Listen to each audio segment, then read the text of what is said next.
नमस्कार, मैं हूं पूनम अकोलिया और आप देख रहे हैं Uttaranchal Dev. Prime minister's citizen assistance and relief in emergency situation fund यानी पीएम केयर्स फंड। नाम को जरा ध्यान से एक बार फिर सुनिए, citizen assistance and relief in emergency situation. इसके मायने आज हम आपको विस्तार से समझाएंगे और जो लगातार खबरों को फॉलो करते हैं उन्हें शायद अंदाजा भी हो गया होगा कि आज हम किस मुद्दे पर बात करने वाले हैं। वीडियो के बीच में हम आपको एक ऐसा तथ्य भी बताएंगे जो आपको हैरान कर सकता है कि कैसे पीएम रिलीफ फंड से 100 करोड़ रुपए एक पूर्व प्रधानमंत्री के नाम पर बने फाउंडेशन को दे दिए गए। साथ ही समझेंगे कि आज ट्रांसपेरेंसी की मांग करने वाले खुद कितने ट्रांसपेरेंट हैं। पहले कांग्रेस और अब सीजेपी ने इस मुद्दे को पकड़ लिया है। कारण है पीएम केयर्स फंड की ऑडिट रिपोर्ट।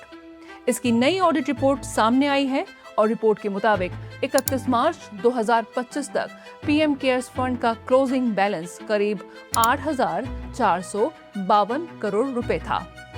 इसमें बड़ी रकम फिक्स्ड डिपॉजिट में रखी गई है।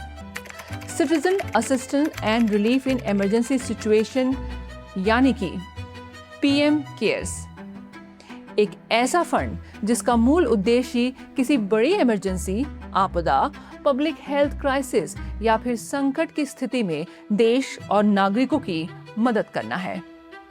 समय समय पर कांग्रेस कभी कभी पारदर्शिता की बात करके तो कभी कोई और मुद्दा उठाकर इस फंड को सवालों के घेरे में लाती रही है, लेकिन हर बार आरोप ऐसे रहे जिनका ना कोई सिर पैर होता है और ना ही उसके समर्थन में कोई ठोस तथ्य होता है। इस बार मुद्दे को सीजेपी ने भी लपक लिया है।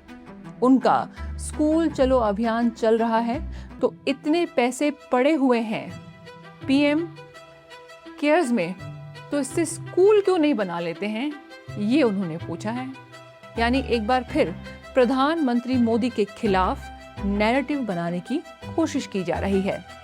तरीका भी वही है, किसी एक बात को पकड़ लिया जाए। यहाँ पर तो आंकड़ा पकड़ा गया है, 8,000 करोड़ रुपए की बात की जा रही है। एक तरफा बयान दे दिया जाए, स्क्रीन पर एक बड़ा सा अमाउंट लिख दिया गया है और सवाल खड़े कर दिए गए हैं। इस फंड का गठन ही इमरजेंसी सिचुएशन के लिए हुआ हो, उससे सामान्य सरकारी बजट वाले काम कराने की मांग आखिर कितनी तार्किक है। पहले समझते हैं कि पीएम केयर्स बना क्यों था। तारीख थी 27 मार्च 2020। कोविड-19 भारत के सामने ऐसी चुनौती बनकर खड़ी थी जिसकी भयावहता का उस समय शायद किसी को पूरा अंदाजा भी नहीं रहा होगा। वेंटिलेटर्स चाहिए थे, मेडिकल इंफ्रास्ट्रक्चर चाहिए था, लाखों माइग्रेंट वर्कर्स संकट में थे, वैक्सीन्स डेवलप करनी थी। इसी एक्स्ट्रा ऑर्डिनरी सिचुएशन के बीच में पीएम केयर्स फंड बनाया गया और कोविड के दौरान ये पैसा सिर्फ खाते में नहीं पड़ा रहा। पीएम केयर से करीब 2,000 करोड़ रुपए वेंटिलेटर्स खरीदने के लिए दिए गए, 1,000 करोड़ रुपए लगभग माइग्रेंट वर्कर्स को विस्थापित करने के लिए, उनकी सहायता करने के लिए दिए गए और साथ ही 100 करोड़ रुपए वैक्सीन डेवलपमेंट को सपोर्ट करने के लिए एलोकेट किए गए। यानी जब इमरजेंसी आई तो पैसा खर्च किया गया था। अब तर्क दिया जा रहा है कि आज फंड में हजारों करोड़ रुपए पड़े हैं तो इन्हें खर्च क्यों नहीं किया जा रहा है। लेकिन यहाँ मूल सवाल ही उल्टा है। क्या इमरजेंसी फंड का उद्देश्य ये होता है कि पैसा आते ही उसे खर्च कर दिया जाए, या इसका उद्देश्य ये होता है कि पैसे को सुरक्षित रखा जाए ताकि अगली बड़ी आपदा के लिए देश के पास तत्काल रिसोर्सेज मौजूद हों। आज इस कॉर्पस का बड़ा हिस्सा फिक्स डिपॉजिट में है, वो भी एक सरकारी बैंक में है, और एक बहुत बड़ा अमाउंट इंटरेस्ट के रूप में फंड को मिल रहा है। और ऐसा बिल्कुल नहीं है कि ये जो पैसा है किसी लग्जरी प्रॉपर्टी में खर्च कर दिया गया हो या बेवजह की यात्राओं में खर्च किया जा रहा हो। ऐसा कोई आंकड़ा नहीं है किसी के पास भी, ऐसा कुछ हुआ ही नहीं है।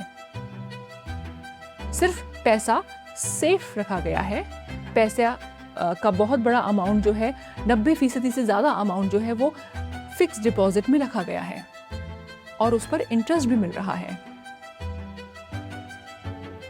लेकिन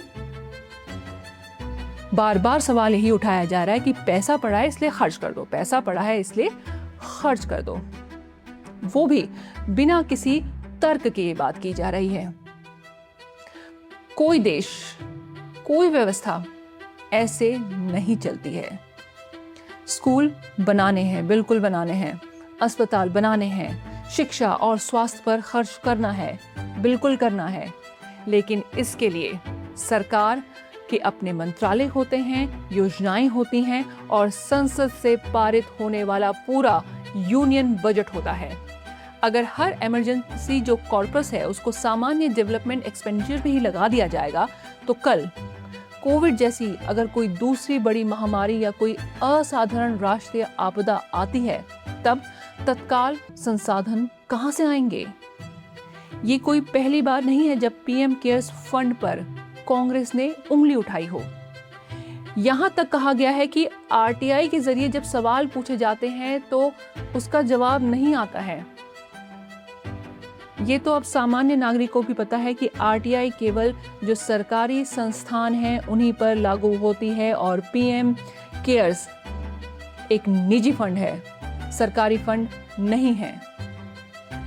ये कांग्रेस को पता होना चाहिए कि आरटीआई एक्ट के तहत ये नहीं कवर होता है पीएम केयर्स फंड। इसका ऑडिट जो है वो सीएजी नहीं करता है बल्कि एक स्वतंत्र ऑडिटर द्वारा इसका ऑडिट किया जाता है। और महत्वपूर्ण बात तो ये है कि इस फंड की ऑडिट रिपोर्ट और फाइनेंशियल डिटेल्स सार्वजनिक रूप से उपलब्ध है। जब कांग्रेस पीएम केयर्स को लेकर सवाल उठाती है, एक उंगली उठाती है तो 3 उंगलियां कांग्रेस की तरफ खुद ब खुद उठ जाती हैं। और आगे हम आपको ये भी बताएंगे कि कैसे कांग्रेस ने अपने परिवार के फाउंडेशन के मद में ही पीएम रिलीफ फंड का पैसा ट्रांसफर किया। लेकिन पहले हम समझ लेते हैं कि आखिर पीएम नेशनल रिलीफ फंड यानी कि PMNRF होता क्या है। Prime minister national relief fund यानी कि PMNRF भारत में प्रधानमंत्री से जुड़ा रिलीफ फंड पीएम केयर से बहुत पहले ही मौजूद है। Prime ministers national relief fund यानी कि PMNRF इसकी जो स्थापना है, इसकी शुरुआत 1948 में की गई थी। मुख्य रूप से विभाजन के बाद जो विस्थापित लोगों की सहायता के लिए, प्राकृतिक आपदाओं के लिए और दुर्घटनाओं के लिए, साथ ही साथ चिकित्सा सहायता के उद्देश्य से इस फंड का इस्तेमाल जो है वो होने लगा। यहाँ पर गौर करने वाली बात यह है कि जब इस फंड का गठन किया गया था तब इसके अन्य सदस्यों के अलावा इसमें कांग्रेस के अध्यक्ष को भी इसका सदस्य बनाया गया था।